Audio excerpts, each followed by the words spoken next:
plongé dans la miséricorde divine, sachant que tout homme en est l'objet. Comment le disciple ne serait-il pas l'homme de la miséricorde? Ne l'être pas serait nier ou accuser l'attitude de Dieu.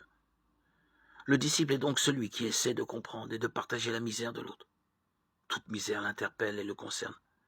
Mais de plus, aucune misère n'est pour lui sans issue, aucun péché définitif et encore moins inexpiable. Un homme ne se juge pas sur ce qu'il a fait, mais sur ce qu'il est capable de faire. N'est-ce pas un peu ce que veut dire l'apôtre Paul lorsqu'il dit de la charité qu'elle excuse tout, croit tout, espère tout, supporte tout? 1 Corinthiens 13:7. Le disciple excuse tout.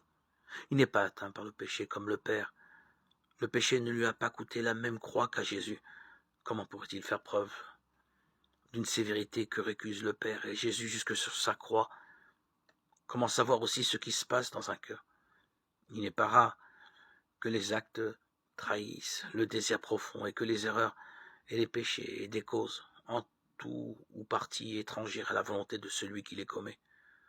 Aussi bien le disciple ne se contente-t-il pas de regarder l'autre, sachant que son regard s'arrête à la périphérie de son être, sans le pénétrer jusqu'au cœur. Il fixe son regard sur Dieu, qui, lui, voit le fond du cœur. Et il découvre que même dans le pire des cas, Dieu a estimé ce cœur à une valeur telle qu'il a jugé bon de lui envoyer son Fils pour lui proposer la miséricorde. Fort de cette constatation, le disciple ne s'érige donc jamais en juge.